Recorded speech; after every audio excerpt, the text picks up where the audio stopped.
Bilisumma akka galma geessu falmaan bilisumma akka galma geessu falmaan bilisumma akka galma geessu falmaan bilisumma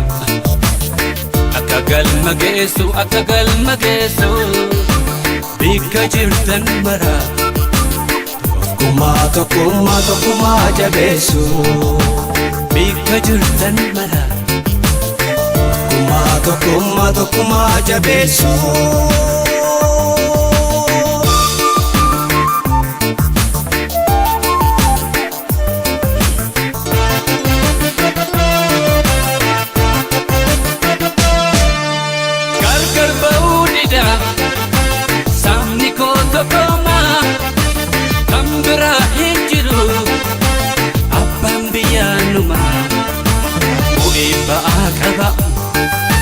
karaan qabsoo dheeraa irra aanu feenya shiira diinaa maraa irra aanu feenya shiira diinaa maraa tokkummaadhaan kaane qabsoota bobaanu dhaalota nu booda gabrumaan laalchifnu irri qabsoo hundaa tokkummaan jabeessa harroota tokkummaa of keessaa balleessa harroota tokkummaa of keessaa balleessa waaru baasan fannee yommuu jiru teenya maraa gabrummaa macaafnu mee tokkummaadhaan adaraa waaru baasan fannee yommuu jiru teenya maraa gabrummaa macaafnu mee tokkummaadhaan adaraa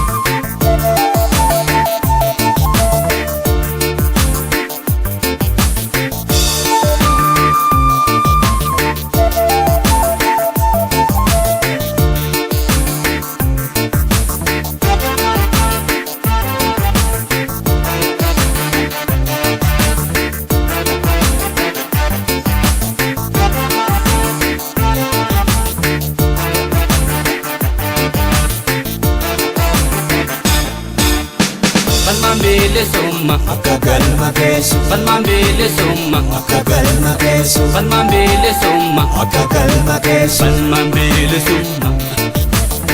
akka galma geessu akka galma geessu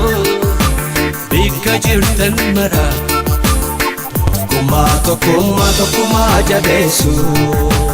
bikka jirtan mara tokkummaa jabeessu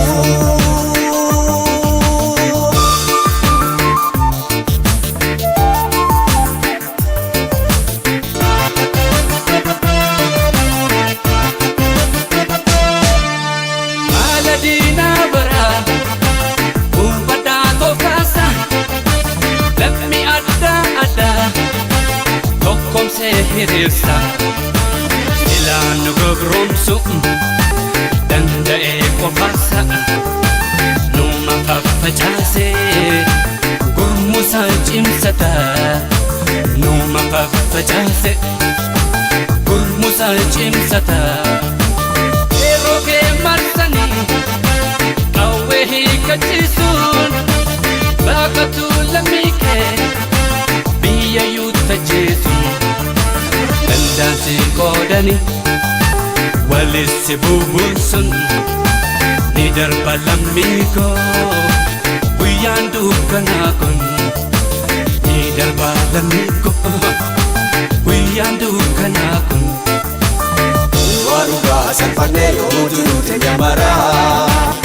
gabrummaa macaafnee tokkummaadhaan nagaraa. Waruga salphannee yoo jiru teenya maraa gabrummaa macaafnee tokkummaadhaan